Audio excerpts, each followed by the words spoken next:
Hello everyone, welcome to Himani Komantra classes.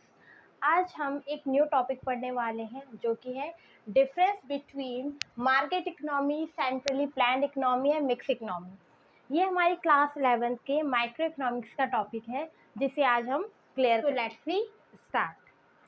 अब इनको पढ़ने से पहले, इनके डिफरेंस को पढ़ने से पहले अब हमें इतना पता होना चाहिए कि इकोनॉमी में जो 3 मेजर प्रॉब्लम है वो क्या क्या है।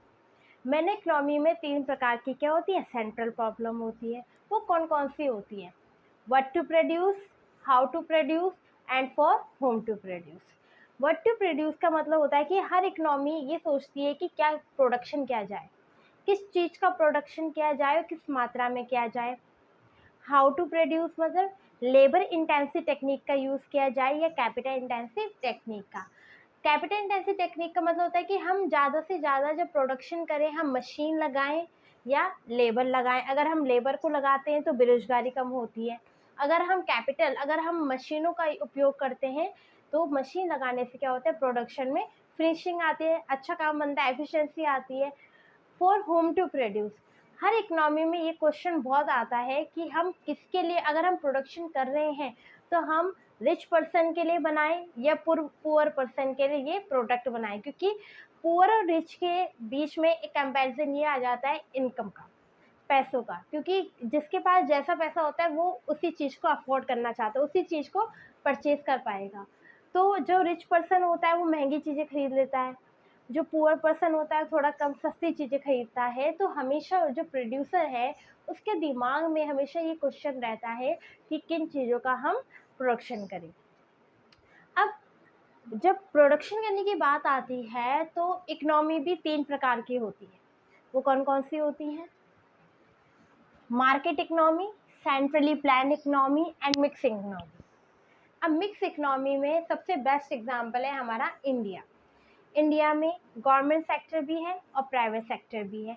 हमारे यहाँ गवर्नमेंट का भी अधिकार है और यहाँ अगर कोई प्राइवेट सेक्टर अपना बिजनेस खोलना चाहता है तो प्राइवेट सेक्टर भी अपना बिजनेस खोल देता है। तो उसे क्या कहा जाता है?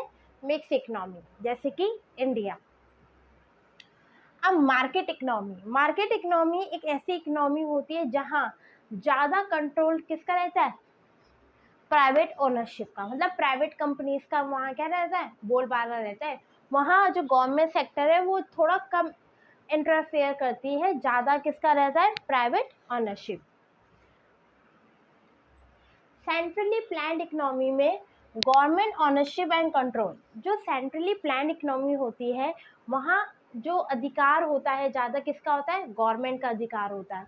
गवर्नमेंट के अधिकार का एक बेस्ट एग्जाम्पल है चाइना।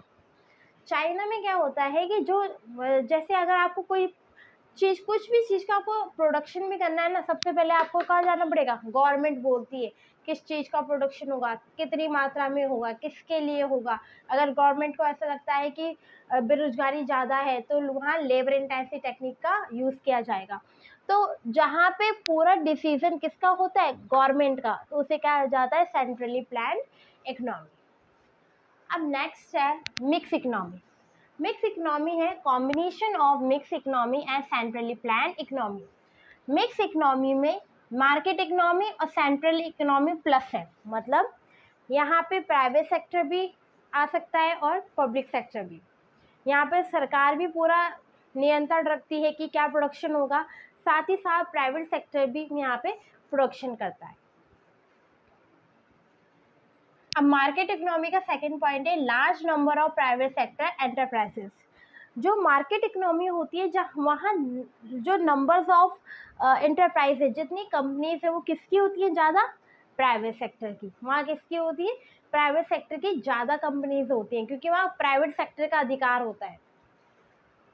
सेंट्रली प्लान्ड इकोनॉमी है large number of public sector enterprises. Centrally planned economy में वहाँ ज़्यादा जो कंपनीज एंटरप्राइज किसकी होती है? गवर्नमेंट की होती है। गवर्नमेंट जो चाहती है उसके हिसाब से क्या होता है? प्रोडक्शन होता है। मिक्स इकोनॉमी में क्या होता है? Presence of large number of private sector, public sector, joint. वहाँ बराबरी, बैलेंस तरीके से यहाँ प्राइवेट सेक्टर भी होगा और प्राइवेट सेक्टर और पब्लिक सेक्टर दोनों ही होते हैं। मार्केट इकोनॉमी में थर्ड पॉइंट है economic decision are taken by market mechanism. इसका मतलब ये होता है कि हमें क्या प्रोडक्शन करना है, किसके लिए प्रोडक्शन करना है, किस मात्रा में प्रोडक्शन करना है, ये सब डिसीजन कैसे होते हैं, मार्केट के हिसाब से। मार्केट में जिस चीज़ की डिमांड होगी और सप्लाई कम होगी उस चीज़ का प्रोडक्शन किया जाएगा। जिस चीज़ में ऐसा लगेगा कि बहुत डिमांड है और सप्लाई बहुत ही कम है, तो जो मार्केट इकोनॉमी वाले होंगे वो क्या किस चीज़ का प्रोडक्शन करेंगे, किस चीज़ का प्रोडक्शन करेंगे, जो चीज़ कम है उस चीज़ का प्रोडक्शन करेंगे। सेंट्रली प्लान्ड इकोनॉमी में economic decision are taken by planning commission on the behalf of government. Planning centrally planned economy में ऐसा होता है कि जो भी डिसीजन होता है कि क्या प्रोडक्शन करना है, किस मात्रा में करना है, वो सारे डिसीजन गवर्नमेंट लेती है। अगर गवर्नमेंट को लगता है कि गरीब लोगों के लिए होना चाहिए प्रोडक्शन, तो गवर्नमेंट कहेगी कि प्रोडक्शन किसके लिए कीजिए, गरीबों के लिए कीजिए, कम मतलब चीपली रेट में कीजिए। गवर्नमेंट का ऐसा लगता है कि एफिशिएंसी आना चाहिए, जो सामान है उसमें ज़्यादा फिनिशिंग आनी चाहिए, तो वो तब क्या करेगा, कैपिटल इंटेंसिव टेक्निक का यूज़ करेगा। आप कैसी मशीनरी बना रहे हैं, आप कैसे गुड्स बना रहे हैं, अगर आप प्रोड्यूसर गुड्स बना रहे हैं या कंज्यूमर गुड्स। अब प्रोड्यूसर गुड्स और कंज्यूमर गुड्स क्या होते हैं, कंज्यूमर गुड्स वो होते हैं जिनका हम कंजप्शन करते हैं, जिस चीज़ को हम यूज़ करते हैं अपने नॉर्मल डेली लाइफ में, जिस चीज़ का हम यूज़ करते हैं, जैसे कोई भी सामान हो गया आपका, रोटी ब्रेड ये सब हो गए।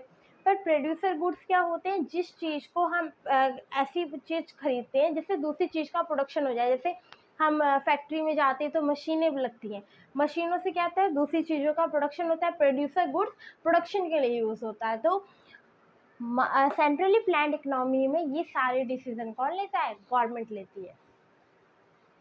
मिक्स इकोनॉमी में economic decision to be taken both the by the government as well as market. यहाँ पे मार्केट भी डिसीजन लेती है और गवर्नमेंट भी, दोनों ये डिसीजन लेके चलते हैं, साथ साथ चलते हैं, बैलेंस बना के चलते हैं कि किस चीज़ का प्रोडक्शन किया जाएगा।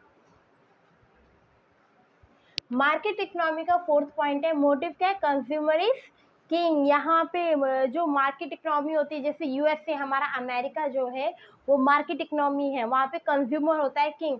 मतलब कि जो कंज्यूमर चाहेगा, जिस चीज़ की वो डिमांड करेगा, उस चीज़ का क्या होगा, प्रोडक्शन होगा। सेंट्रली प्लान्ड इकोनॉमी क्या है, वेलफेयर प्रमोशन प्राइमरी मोटिव। अब गवर्नमेंट है, गवर्नमेंट हमेशा क्या देखती है, भलाई हो, हमारे समाज में सबकी क्या हो, भलाई हो। यहाँ पे अपना मुनाफा नहीं देखती सरकार, सरकार हमेशा वेलफेयर के बारे में सोचती है, सामाजिक वेलफेयर के बारे में सोचती है। तो ये सेंट्रली प्लान्ड इकोनॉमी में आता है। मिक्स इकोनॉमी, मिक्स इकोनॉमी क्या है, प्रोटेक्ट इंडिविजुअल फ्रीडम। या सबको फ्रीडम है, आप क्या बनाना चाहते हैं, जैसे हमारा इंडिया, या आप अपने घर के अगल बगल सब देखे, फ्री माइंड से रहते हैं सब, किस चीज़ का प्रोडक्शन करना है, कितनी मात्रा में करना है, सब अपने आप डिसीजन खुद ले लेते हैं। और ऐसा भी होता है कि जैसे हम लोग प्राइवेट, जैसे मान लीजिए एक लैंड है, तो हमारे यहाँ जो लैंड होता है वो प्राइवेट, जैसे हम लोग अपने तरफ से भी खरीद सकते हैं, बट यहाँ सेंट्रल गवर्नमेंट की भी अपनी ज़मीनें होती हैं। तो यहाँ लेने देने में भी गवर्नमेंट प्लस प्राइवेट सेक्टर दोनों ही होता है। यहाँ पे ऐसा नहीं होगा कि सिर्फ गवर्नमेंट की ज़मीन है, हमें मकान बनाने का कोई अधिकार नहीं, ऐसा नहीं होता है। अगर हमें अपने लिए मकान बनाना है तो हम वहाँ पे ज़मीन खरीद के उसमें मकान बना सकते हैं, और जहाँ पे गवर्नमेंट की ज़मीन है तो उसमें नहीं इंटरफेयर कर सकते हम, ठीक है। तो ये सारी जो डिफरेंस थे, ये है market, centrally, mix economy. Centrally planned economy का सबसे बेस्ट एग्जांपल है यूएसए। वहाँ पे हमेशा प्राइवेट कंपनीज, प्राइवेट एंटरप्राइजेस ज़्यादा होती हैं। सेंट्रली प्लान्ड इकोनॉमी में हमारा चाइना आता है। जैसे फेसबुक भी बैन है चाइना में, जैसे वहाँ पे अगर किसी को चलाना है फेसबुक तो वहाँ गवर्नमेंट से अथॉरिटी लेनी पड़ती है। मिक्स इकोनॉमी हमारा इंडिया, वहाँ पब्लिक प्लस प्राइवेट सेक्टर दोनों ही है, बैलेंस बना के चलते हैं, ठीक है। ये आपको समझ में आ गया होगा। Okay, thank you.